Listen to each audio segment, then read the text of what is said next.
GIT की smart class में आप सबका स्वागत है। और एमएस वर्ड की इस क्लास में आज हम लोग सीखने वाले हैं मेलिंग टैब के अंतर्गत इनवेलप्स लेबल्स के बारे में। देखिए, सबसे पहले अगर हम इनवेलप्स के बारे में बात करें तो इनवेलप्स को हिंदी में बोलते हैं लिफाफा। क्या बोलते हैं? लिफाफा। जैसे कोई भी लेटर अगर हमको कोरियर करना होता है तो सबसे पहले उसको हम इनवेलप्स में पैक करते हैं, ठीक है ना। या फिर मान के चलिए कि कहीं से इनविटेशन कार्ड भी आता है तो भी उसमें एक ऊपर लिफाफा लगा होता है। तो जैसे वो इनवेलप्स हम एमएस वर्ड के पेज पे कैसे बनाएंगे उसी को आज की क्लास में हम समझने वाले हैं। अधिकतर आपने देखा होगा कि जैसे वो हमेशा ब्लैंक होता है, उसमें आपको कलम से लिखना होता है। आपने देखा है ना, जैसे कोई कागज अगर हम कुरियर करने जाते हैं उसमें दो व्यक्तियों का नाम लिखना होता है। एक तो होता है रिसीवर और एक होता है आपका सेंडर, मतलब किसके माध्यम से भेजा जा रहा है और किसको भेजा जा रहा है। एक होता है प्राप्तकर्ता और एक होता है क्या, जमा करता है। मतलब उसको कौन जमा कर रहा है और उसको कौन प्राप्त कर रहा है। तो इस केस में अगर हम इनवेलप्स तैयार करना हो तो इसके लिए मैं वर्ड में इनवेलप्स का हम हेल्प लेते हैं। तो जैसे क्या होता है, एक तो मान के चले कि आपको ब्लैंक इनवेलप्स मिल जाता है तो उसको आप क्या करते हैं, कलम से उसमें टाइप कर देते हैं सेंडर का और रिसीवर का। लेकिन अगर आपसे ये कहा जाए कि अगर उसको बना बनाया अगर हमको इनवेलप्स लगाना हो तो कैसे लगाएंगे, इसके लिए क्या है कि पहले आप एमएस वर्ड के माध्यम से उस इनवेलप्स को आप प्रिंट कर लीजिए और प्रिंट करने के बाद तब जाकर के आप उसको चिपका दीजिए। वो इनवेलप्स पे आपको कलम से लिखना नहीं पड़ेगा। समझ में आ रहा है ना। तो जैसे मान के चलिए अगर जो है मैं अपना नाम बताऊं और मैं अपने नाम से गोरखपुर में किसी और व्यक्ति के पास में कुछ लेटर भेजना चाहता हूं तो इसमें दो ऑप्शन आता है, एक आता है फ्रॉम और एक तो फ्रॉम कौन होता है और टू कौन होता है। फ्रॉम मतलब,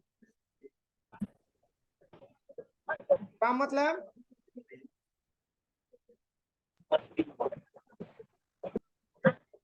अरे एप्लीकेशन लिखते हैं आप लोग ना, उसमें क्या लिखते हैं, टू द प्रिंसिपल या to the class teacher.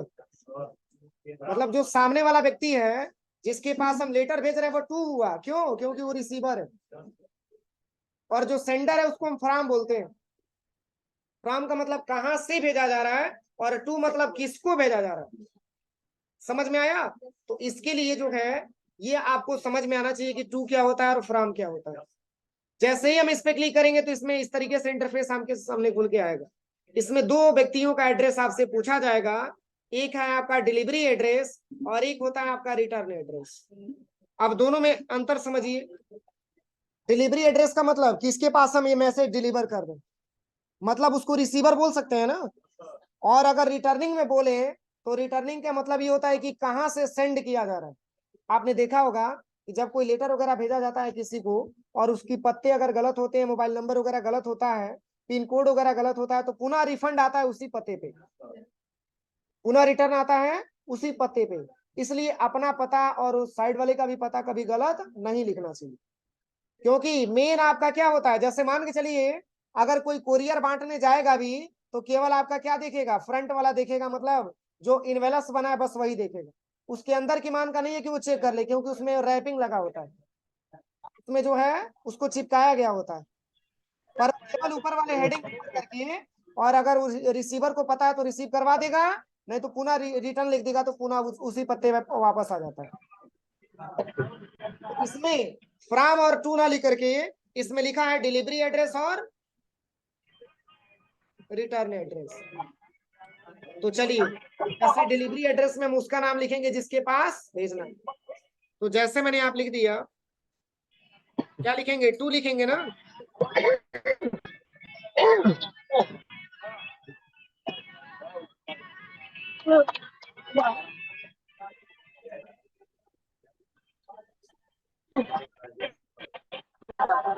Rajesh Kumar Singh, ठीक है। और इनका एड्रेस है, एड्रेस मैंने यहाँ पे टाइप कर दिया गोरखपुर। फिर इसके बाद से यहाँ पे पूछ रहा है क्या मोबाइल नंबर कंपलसरी होता है भरना, तो यहाँ पे मोबाइल नंबर भी मैंने टाइप कर दिया, मोबाइल नंबर।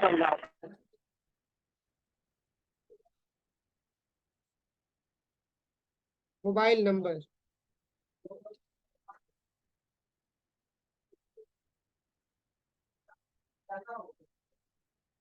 इसके बाद से पिन कोड जो कंपलसरी होता है भरना, तो पिन कोड का भी इसमें ऑप्शन हम फिलअप कर देंगे। कहा जाता है ना सब कुछ सही सही भरिएगा, पिन कोड भी सही सही भरना होता है।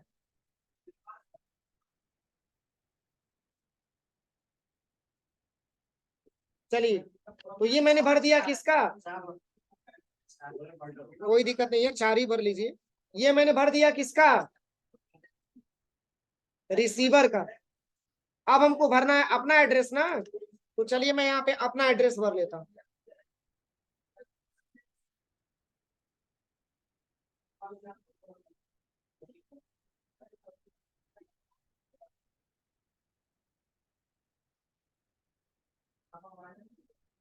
ठीक है, और उसके बाद से 274304 ही रहने दीजिए।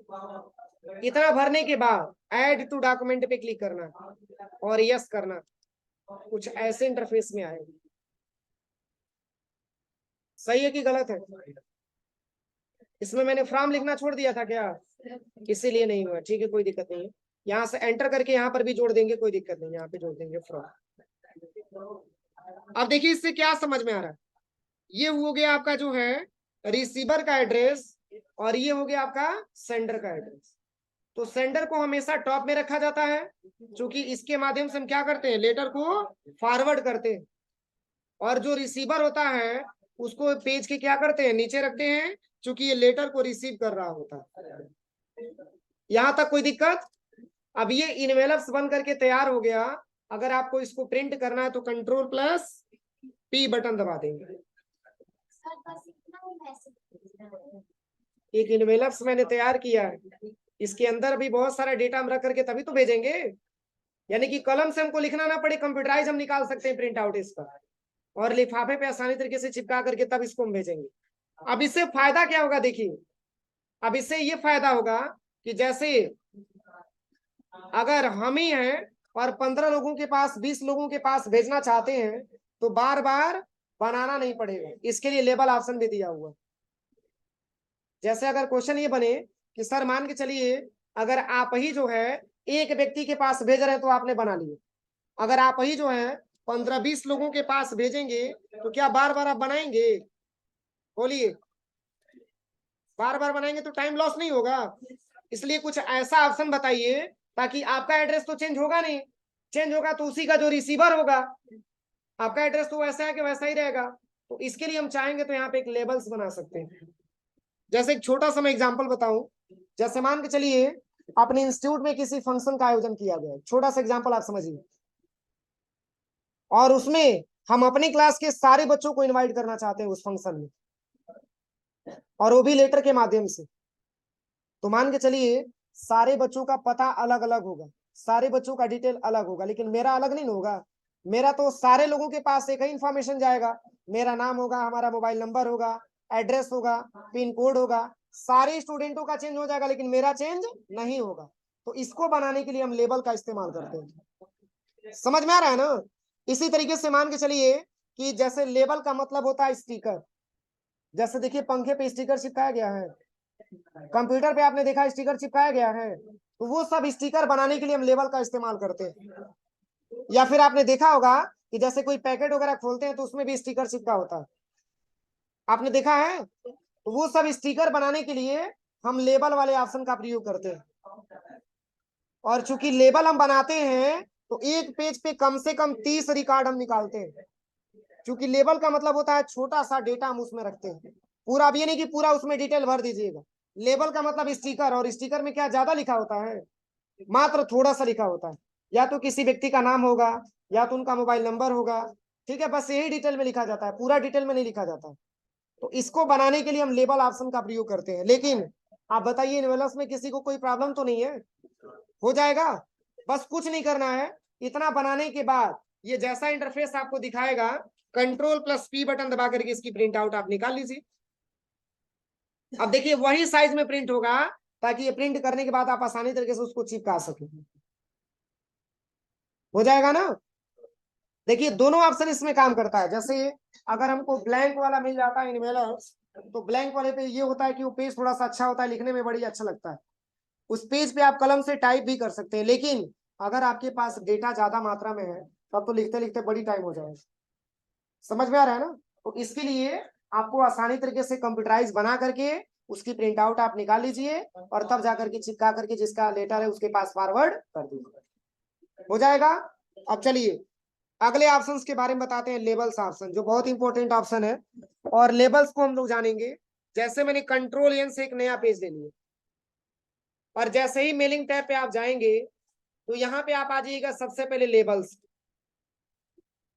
और लेबल्स पे आने के बाद यहाँ पे डेटा पूछ रहा है, एड्रेस वगैरह सब बताइए डेटा में। तो चलिए मैंने यहाँ पे भर दिया नेम, ठीक है, और मोबाइल नंबर मैंने यहाँ पे भर दिया। इसी नाम से हम स्टिकर बनाना चाहते हैं।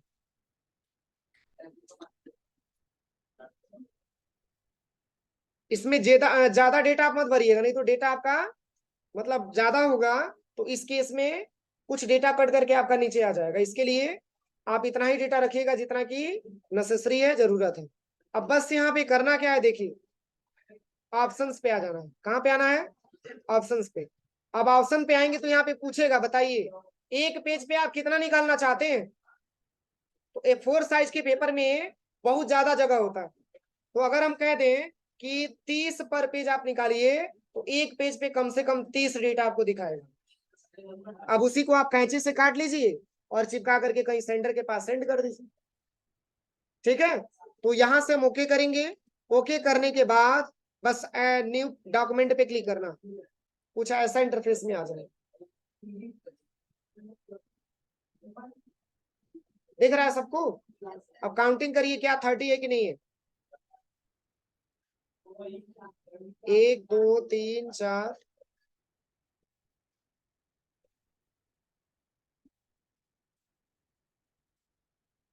कितना है काउंटिंग की?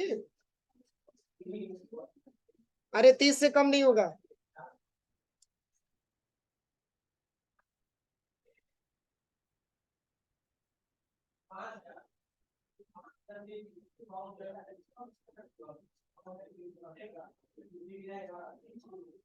चलिए यहां से लेकर के यहां तक सिलेक्शन करके इसका कलर हम दे देते हैं रेड कलर, समझने के लिए। अब तो काउंटिंग हो जाएगा ना। अब चलिए 1 2 3 4 5 6 7, 7 त्रिकी 21। अब बाकी ये जोड़ लीजिए आप, सही है। तो इस तरीके से हम चाहेंगे तो लेबल्स तैयार कर सकते हैं। और बस इतना अगर आपका बन गया तो बनाने के बाद अब इसकी प्रिंट आउट आपको लेना है ना। तो प्रिंट आउट लेने के लिए बस कुछ नहीं करना है, कंट्रोल+P बटन दबा दीजिए, यही प्रिंट आउट निकाल जाएगा। और क्या करिए कैंची से चिपका करके सारे लिफाफे पे चिपका करके भेज सकते हैं। क्या चीज हो जाएगा? बस यही आपका क्या होता है, लेवल्स होता है। कोई दिक्कत यहाँ तक किसी को? अब चलिए अगला ऑप्शन बताते हैं। मेलिंग टैब में अगला ऑप्शन जो दिखा है वो है आपका स्टार्ट मेल मर्ज। अब इसका क्या प्रयोग है देखिए, एक छोटा सा एग्जांपल से हम समझते हैं। जैसे मान के चलिए एक बैंक है, इस बैंक का नाम है SBI बैंक। कौन सा बैंक? SBI bank. एक SBI बैंक है जिसमें जिसमें 12 इम्प्लाई काम करते हैं। कितने इम्प्लाई? 12 इम्प्लाई काम करते हैं, और एक मैनेजर साहब इसमें शामिल है, और प्लस एक आप जोड़ लेंगे तो पूरा टोटल हो जाएगा कितना? 13 इम्प्लाई। अब ध्यान से समझिएगा, एक जैसे कंपनी है, एक बैंक का नाम है, उस बैंक का नाम SBI बैंक है, उसमें टोटल 13 इम्प्लाई काम कर रहे हैं मैनेजर को लेकर के। अब उसमें जैसे मान के चलिए कि फेस्टिवल आपका दीपावली का त्योहार आ रहा है, उसमें जो है मैनेजर साहब जो है किसी का पोस्ट को बढ़ाना चाहते हैं। कोई ऐसा इंप्लाई है जिसकी कार्य करने की कैपेसिटी बहुत अच्छा है, उसकी पोस्ट को थोड़ा सा इंक्रीज करना चाहते हैं, और इसके साथ साथ सारी इंप्लाइयों को कुछ ना कुछ बोनस भी प्रोवाइड करना चाहते हैं। समझ में आ रहा है ना? तो वो क्या करेंगे, मान के चलिए कि अगर सारे इंप्लाइयों को बैठा करके और तब जाकर के अगर किसी का प्रमोशन करते हैं तो हो सके कि बाकी इंप्लाइयों में थोड़ा सा प्रॉब्लम, ऐसा होगा ना। या फिर मान के चलिए कि सारे स्टाफ को गिफ्ट देना चाहते हैं, लेकिन सारे स्टाफ को गिफ्ट देंगे लेकिन अलग अलग देंगे, क्योंकि उनको ये पता है कि कौन स्टाफ हमारे वहां किस तरीके से काम करता है। तो वो प्रत्यक्ष ना दे करके अप्रत्यक्ष रूप से गिफ्ट वगैरह प्रोवाइड करना चाहते हैं। तो इसके लिए क्या करेंगे, सबसे पहले तो वो एक एप्लीकेशन लिखेंगे सारे एम्प्लॉइयों के पास, सारे एम्प्लॉइयों के पास एक एप्लीकेशन लिखेंगे, और पहले तो एप्लीकेशन के माध्यम से उनको इन्फॉर्मेशन करेंगे, इन्फॉर्म करेंगे कि आपकी ये रिक्वायरमेंट है या फिर हमारी ये रिक्वायरमेंट है, और इसके हिसाब से आपने ड्यूटी को बहुत अच्छे तरीके से किया है, और आपको दीपावली पे मैं ये गिफ्ट देना चाहता हूँ। ऐसे इन्फॉर्मेशन देंगे कि नहीं देंगे? तो इसके लिए क्या है, मान के चलिए कि इसके लिए वो चाहेंगे तो सारे एम्प्लॉइयों को एक लेटर तैयार करके कोरियर कर सकते हैं। क्यों? क्योंकि एक हाटा का होगा, एक देवरिया का होगा, एक कसिया का होगा, एक पडरोना का होगा, तो अलग अलग जगहों के एम्प्लॉई हैं। तो क्या उनके लिए सबसे बेटर मतलब यही है कि सारे लोगों के पास हम लेटर फॉरवर्ड कर दें, जिससे वो लेटर पाए तो आसानी तरीके से सबका लेटर सबके पास जब पहुंचेगा तो अपना अपना सब कोई ओपन करके देखेगा कि हमारी क्या रिक्वायरमेंट आई है। पर ये गोपनीय रहेगा कि नहीं रहेगा? अगर दूसरे स्टाफ को बताया जाएगा तब वो जानेगा, लेकिन अगर हम गोपनीय रखना चाहेंगे तो आसानी तरीके से गोपनीय रख सकते हैं, किसी को और को बता नहीं सकते। तो इसके लिए देखिए, जब इम्प्लाई अगर इम्प्लाइयों का डेटा अगर मैनेजर साहब के पास नहीं है तो क्या इम्प्लाइयों का डेटा मैनेजर साहब को बनाना पड़ेगा ना, तभी तो भेज सकते हैं लेटर।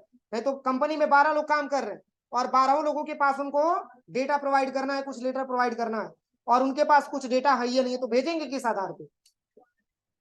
तो दो ऑप्शन आता है।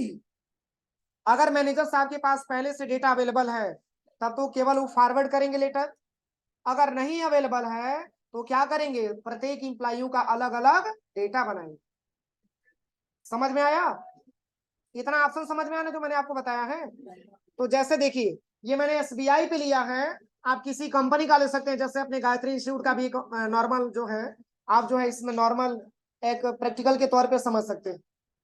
या फिर मान के चलिए कि बजाज एजेंसी के बारे में बात किया जाए तो बजाज एजेंसी में बहुत सारे इंप्लाई काम करते हैं, हीरो एजेंसी में बहुत सारे इंप्लाई काम करते हैं। मतलब ये जब भी बात होगी तो ग्रुप की बात होगी, 12 या 13 या 14 15 इंप्लाइयों की बात होती है। तो इस केस में हम इस मेलिंग टैब के अंतर्गत स्टार्ट मेल मर्ज पे अगर हम आते हैं तो इसमें तो सबसे पहले ये पूछा जाएगा कि इसमें से आप लेना क्या चाहते हैं। इतना सारा इसमें ऑप्शन आपको मिलेगा, इसमें से कौन सा ऑप्शन आपको अच्छा लगेगा वो ऑप्शन आप लेना चाहते हैं। तो देखिए, अगर मैनेजर साहब चाहेंगे तो सबसे उनके लिए ऑप्शन अच्छा रहेगा क्या, लेटर ऑप्शन सिलेक्शन करना।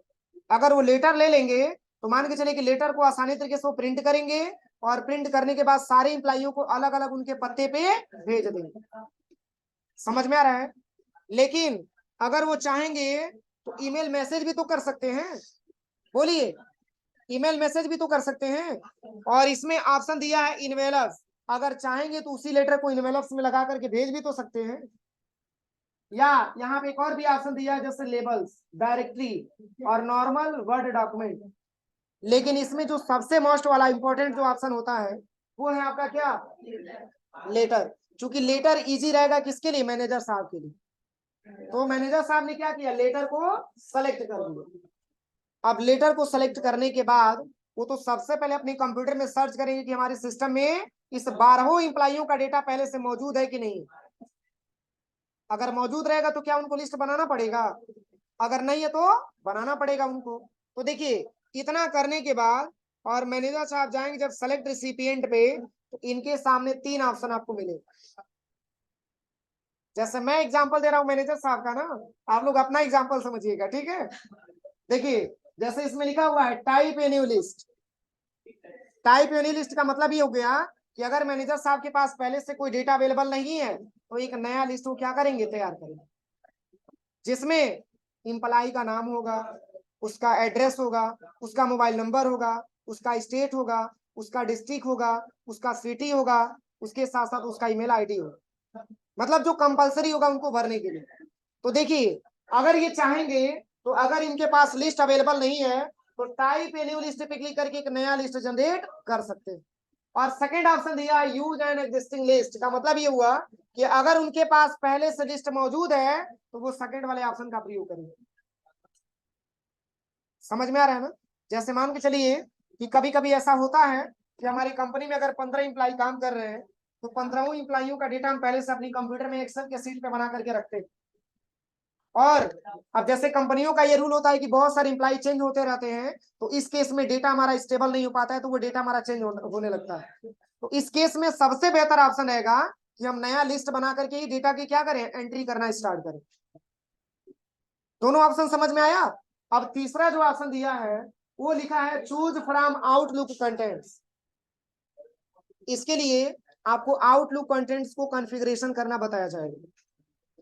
जैसे बड़ी बड़ी कंपनियों में क्या होता है कि आउटलुक कॉन्फ़िगरेशन किया जाता है, मतलब एक साथ बहुत सारे इंप्लाइयों को एक बार में मैसेज भेजा जाता है। जैसे 150, 200, 500 इंप्लाई काम कर रहे हैं, तो एक बार सारे लोगों के पास मैसेज भेजने का काम ये थर्ड वाला ऑप्शन आपका करता है। लेकिन ये अभी थोड़ा सा आप इसको होल्ड पे रखिएगा, ये इंटरनेट की टॉपिक है, इसको पढ़ाया जाएगा। बाकी ये दोनों ऑप्शन के बारे में हम बता रहे हैं। तो चलिए इन दोनों ऑप्शन में से पहला कौन सा ऑप्शन लेंगे, कौन सा ऑप्शन लेंगे? फर्स्ट वाला, क्योंकि हमारे पास कोई डेटा बना हुआ नहीं है, तो पहला वाला ऑप्शन लेना पड़ेगा ना। तो देखिए जैसे पहले वाले ऑप्शन पे क्लिक करेंगे तो इतना सारा आपके सामने ऑप्शन खुल करके आएगा।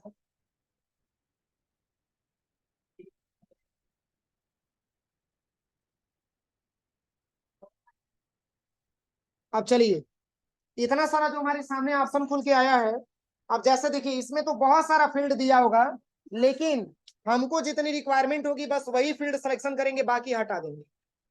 जैसे इसको पहले यहां से हम बड़ा कर लेते हैं, यहां से इसको थोड़ा सा हम ड्रैग एंड ड्रॉप करके बड़ा कर लेते हैं। देखिए जैसे टाइटल तो कंपलसरी है लेना, मिस्टर मिसेज वगैरह, ठीक है। और फर्स्ट नेम भी कंपलसरी है, लास्ट नेम भी कंपलसरी है, और कंपनी में काम कर रहे हैं तो कंपनी नेम भी कंपलसरी होगा। एड्रेस लाइन 1 और एड्रेस लाइन 2 लिखा हुआ है। हम ये चाहते हैं कि एड्रेस लाइन 1 और एड्रेस लाइन 2 को हटा करके ओनली केवल केवल एड्रेस लिख दें। इसके लिए सबसे पहले आप आ जाइएगा कस्टमाइज कॉलम पे। कहाँ पे आना है? कस्टमाइज कॉलम पे। अब चलिए और भी ऑप्शन बता देते हैं, तब कस्टमाइज कॉलम पे जाएंगे। अब इसके बाद से देखिए सिटी कंपलसरी है लेना, स्टेट कंपलसरी है लेना, जीप कोड अपने वहां नहीं चलता है, अपने वहां पिन कोड चलता है, तो इसको भी चेंज करना पड़ेगा ना। और बाकी और भी क्या ऑप्शन दिया इसमें देखते हैं। चलिए और ऑप्शन इसमें दिया है जैसे वर्क फोन और होम फोन, और इन दोनों को हटा करके चाहेंगे तो केवल मोबाइल नंबर ले सकते हैं। तो इतना चेंजिंग करने के लिए अब ऐसा नहीं कि इसी में हम चेंजिंग कर पाएंगे, इसमें कोई ऑप्शन नहीं दिया। अगर आपको चेंजिंग करना है तो इसके लिए आना पड़ेगा कहाँ पे, कस्टमाइज कॉलम। देखिए वो पूरा लिस्ट आ गया, वो पूरा फील्ड आ गया जो फील्ड आपके टेबल में शो करके दिखा रहा था। अब जैसे मान के चलिए यहां से एड्रेस लाइन 1 को भी यहां से हमको डिलीट करना है, तो यहां से डिलीट कर दीजिए, यहां से डिलीट कर दीजिए। और फिर एड्रेस लाइन 2 को भी सिलेक्शन करिए और इसको भी डिलीट कर दीजिए। और इसके बाद से जीप कोड है ना, तो जीप कोड को डिलीट करेंगे कि रीनेम करेंगे? रीनेम कर लीजिए, सबसे अच्छा रहेगा, रीनेम पे क्लिक कर लीजिए। और यहाँ से जीप कोड को हटा करके क्या ले लेना है, पिन कोड आपको ले लेना है, और यहाँ से ओके कर देना। अब इसमें और भी मैंने क्या डिलीट किया है, एड्रेस लाइन 1 2 डिलीट किया है ना, तो इसको भी जोड़ना पड़ेगा ना। तो ऐड पे क्लिक करिएगा और यहाँ पे सिंपली लिख लीजिएगा एड्रेस, ओके कर लीजिए। यहाँ तक कोई दिक्कत किसी को? इसके बाद से मैंने अभी आपको बताया है कि वर्क फोन नहीं होना चाहिए, डिलीट कर दीजिए इसको। होम फोन भी नहीं होना चाहिए, इसको भी डिलीट कर दीजिए। अब इसमें होना क्या चाहिए, मोबाइल नंबर। तो क्या करेंगे इसके लिए, ऐड पे क्लिक करेंगे और इसमें लिख देंगे मोबाइल नंबर। हाँ इसमें एक चीज क्लियर करिएगा, इसमें पॉइंट नहीं लेता अभी, यानी कि यन और वो लिख करके पॉइंट लगा दीजिए तो एक्सेप्ट कर लेगा, एक्सेप्ट नहीं करता है। देखिए मैं आपके सामने दिखा दे रहा हूँ, दिख रहा है ना। इसमें जो है पूरा आपको लेटर लिखना ही पड़ेगा तभी जाके एक्सेप्ट करेगा। इतना भरने के बाद ओके कर दीजिए। अब तो कोई चेंजिंग नहीं करना है। अब देखिए इसमें मूव अप और मूव डाउन दिया है। जैसे अगर कोई हेडिंग नीचे है और आप उसको ऊपर लेके जाना चाहते हैं तो मूव अप का इस्तेमाल करेंगे। देखिए हो रहा है चेंजिंग। अगर ऊपर है नीचे लेके आना चाहते हैं तो मूव डाउन का इस्तेमाल करेंगे और ओके करेंगे तो ऐसा इंटरफेस आपके सामने देखने को मिल जाए। देखिए उतना ही इसमें इंटरफेस आपको दिख रहा है जितना की जरूरत है, बाकी स्पेस यहाँ से हट गया, कुछ एक्स्ट्रा दिखा रहे हैं यहाँ पे। अब चलिए, अब कैसे आपको लिस्ट बनाना है, तो मैं एक दो लिस्ट आपको बना करके बता दे रहा हूँ। आप लोग लैब में चल करके कम से कम 15-20 आप लोग लिस्ट तैयार करिएगा, ताकि कल की प्रैक्टिकल हमको अच्छे से समझ में आ सके। बन जाएगा लिस्ट ना। अब जैसे मान के चलिए कि टाइटल में मैंने भर दिया मिस्टर रवि शुक्ला, कंपनी ने मैं भर दिया SBI, इनका सिटी मैंने भर दिया पडरौना, फिर इसके बाद से यहाँ पे स्टेट में मैंने भर दिया उत्तर प्रदेश, फिर यहाँ से पिन कोड है 274304, फिर यहाँ पे एड्रेस भी मैंने इनका भर दिया पडरौना।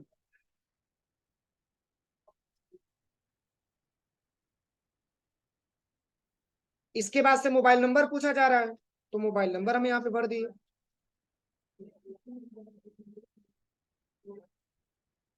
फिर इसके बाद से क्या है, कंट्री है, तो कंट्री में क्या भरना है, बस यहाँ पे इंडिया ले लीजिएगा।